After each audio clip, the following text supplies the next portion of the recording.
Welcome to another quiet journey into the overlooked corners of the past.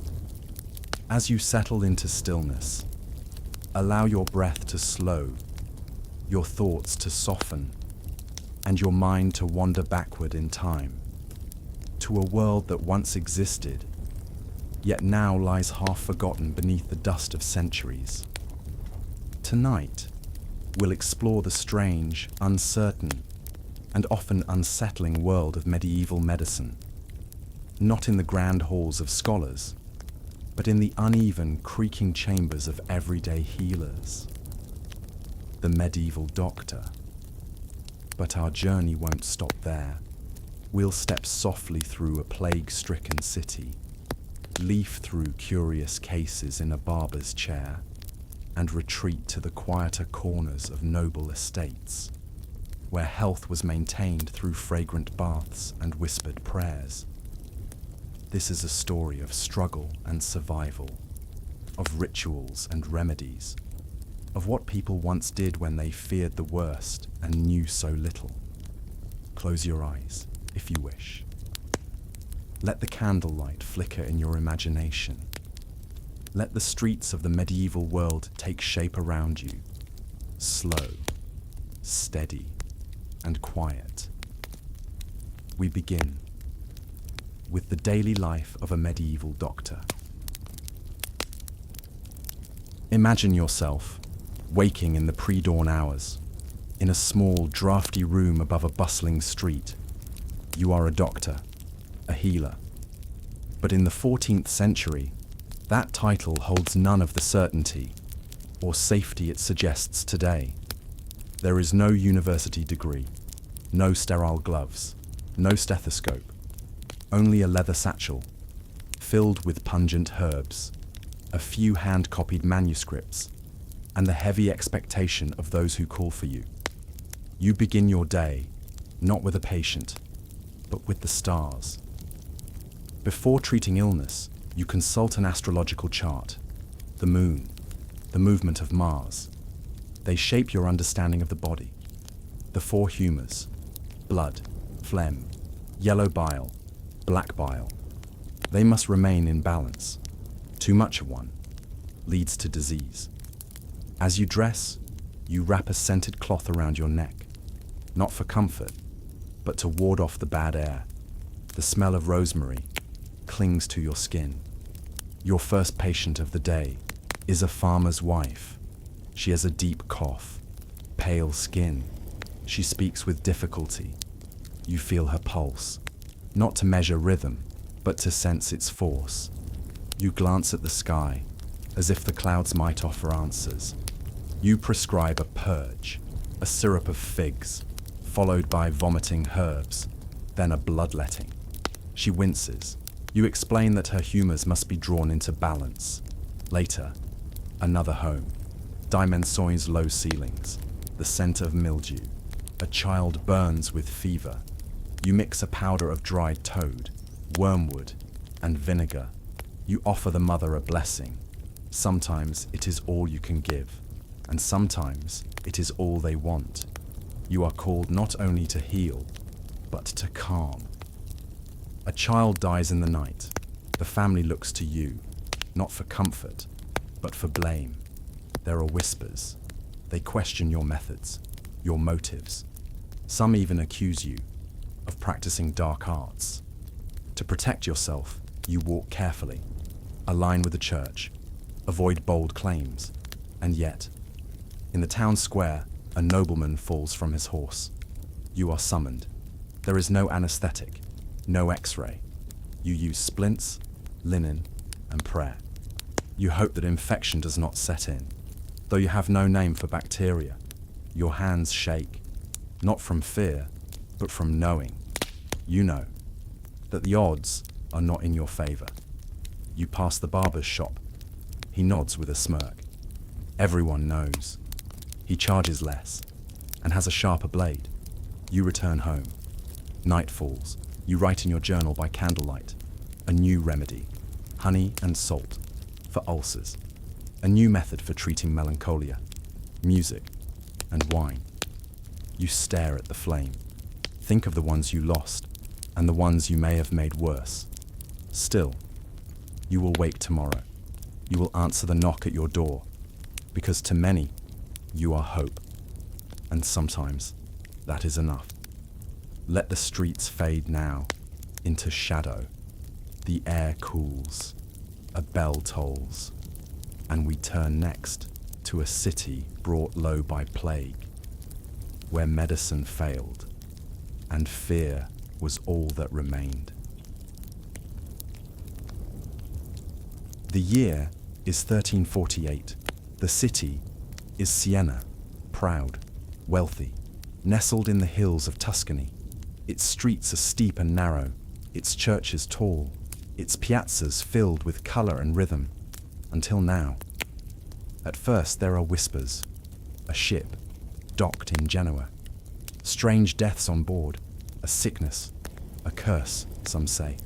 Then, a merchant falls ill. His servants follow. Within days, the sickness spreads through the entire street. Fever, vomiting, pain. Then, the swellings. Black, bulging, burning. The Black Death has arrived. You are not a doctor.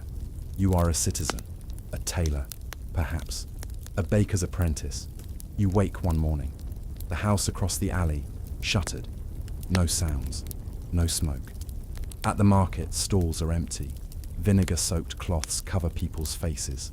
The baker is gone. The cheese seller too. A child coughs. A man collapses. Plague doctors pass in long beaked masks. At home, you wait. Outside, carts roll slowly. They carry the dead. A diary survives. Agnolo di Tura writes, "I buried 5 of my children with my own hands." The bells toll. Again and again. Siena unravels. Council collapses. Markets close.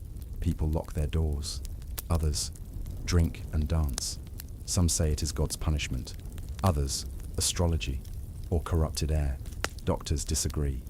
No one has answers. You retreat further. Weeks pass. Then, silence. The plague fades. No one knows why. But a third of the city is gone. You emerge into a thinner world. A bird sings. A child is born.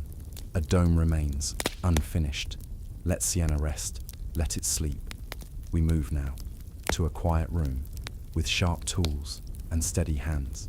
The barber awaits. The wooden door creaks softly as you step inside. It's a modest room, low-ceilinged, heavy with the scent of iron, sweat, and oil of cloves. The walls are streaked with smoke. Tools hang from hooks, blades of all sizes, each carefully polished. Scissors, razors, clamps, saw-like instruments, for tasks far beyond a simple shave. You've entered a medieval barber shop, but in this time, the barber is more than just a man who trims hair and beard. He is a surgeon, a dentist, a bone setter, a bloodletter. In many towns, he is simply the one who dares. Imagine yourself seated in the chair, wooden, straight-backed, worn smooth from years of anxious hands gripping its arms.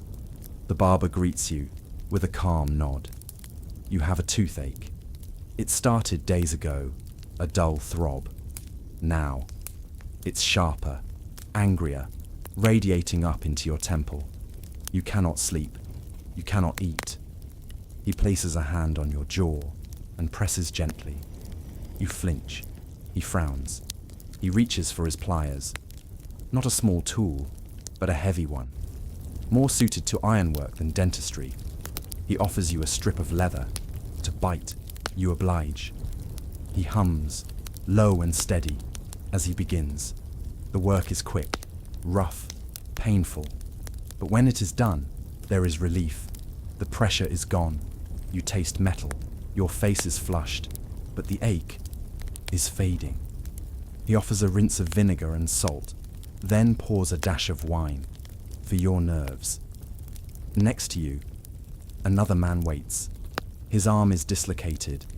The barber heats cloth in a small iron brazier.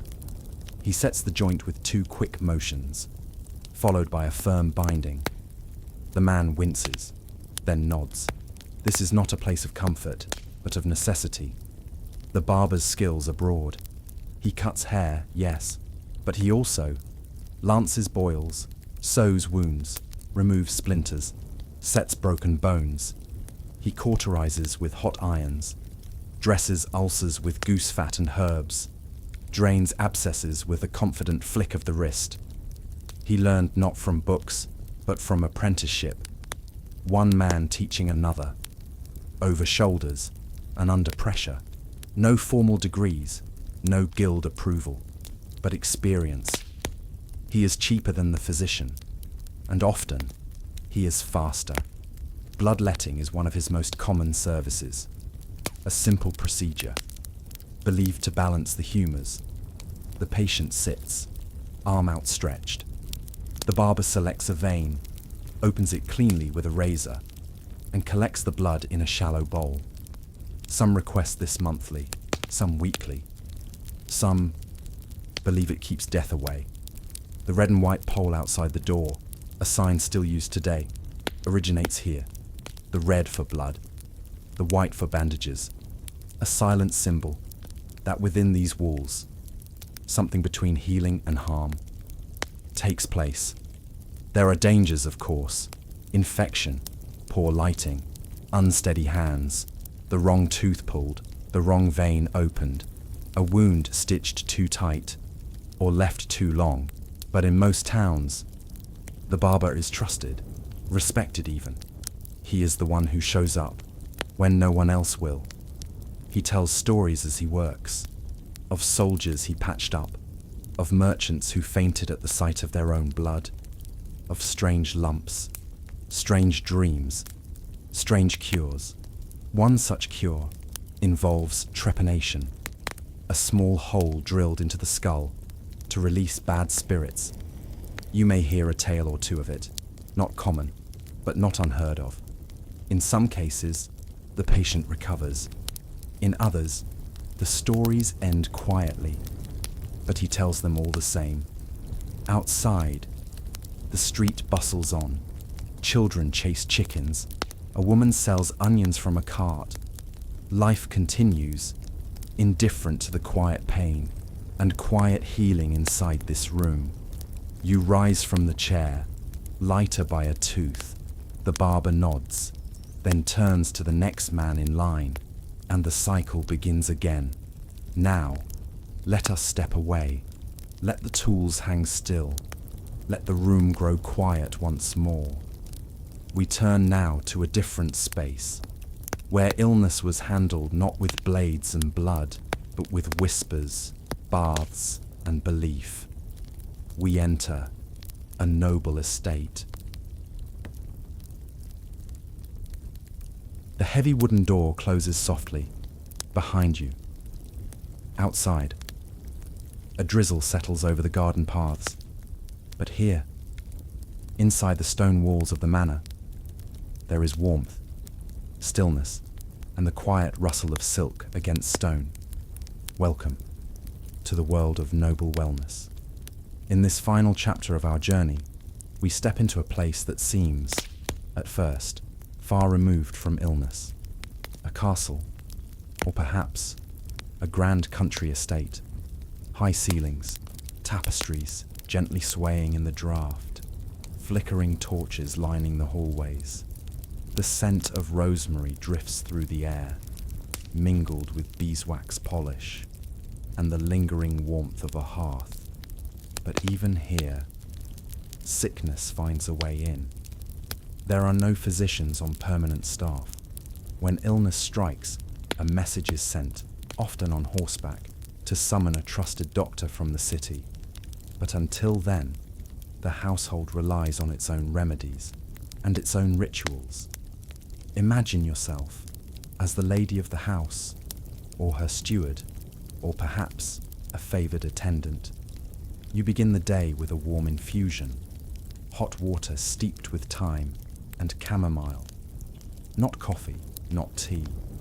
Those are rare and expensive.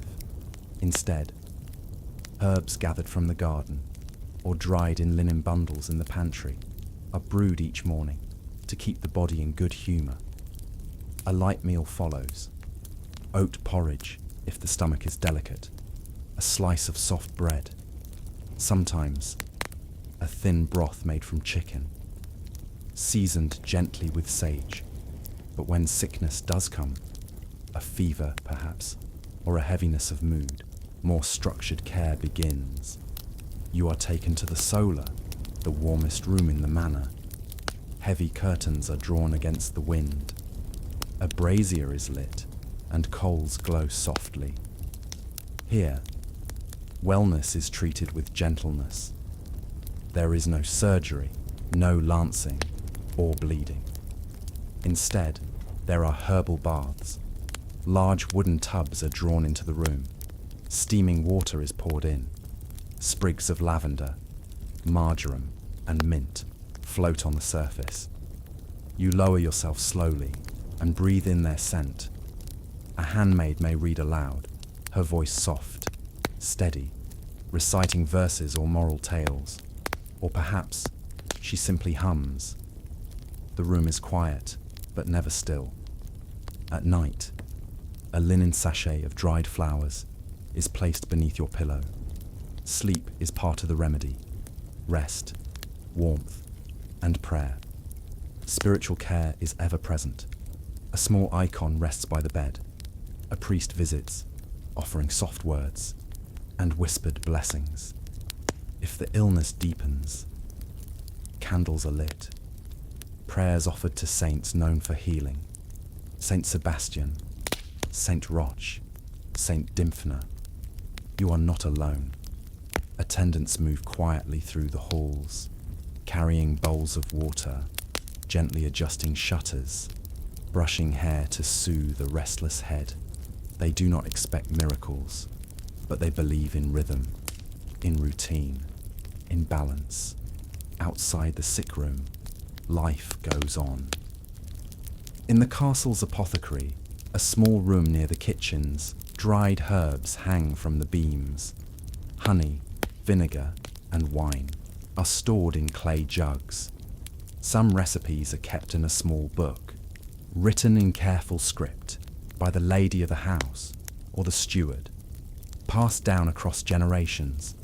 A paste of sage and butter for sore throats, a poultice of mashed turnip for bruises.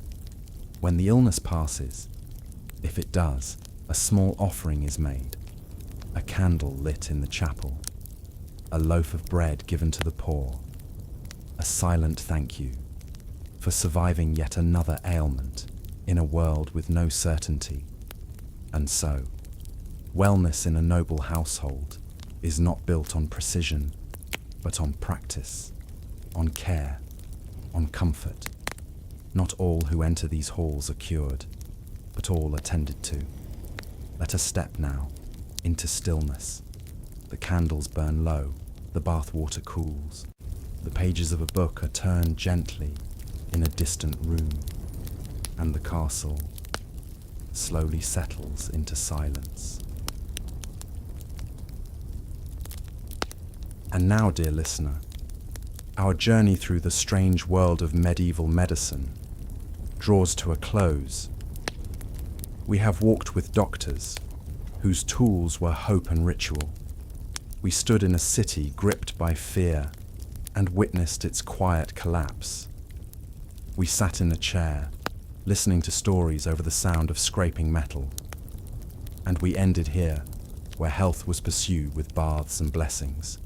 In each place, uncertainty ruled. Yet still, people tried, they treated, they comforted, they believed. And though much has changed, something remains. Today, you can rest in warmth, with clean water, with answers, with time. Let that thought ease your breath, slow your heartbeat, and lull your mind into gentle quiet. Close your eyes, if you haven't already. The world is far away now. The candles have gone out. The rain has passed. The past sleeps behind you. And now, so may you. Good night.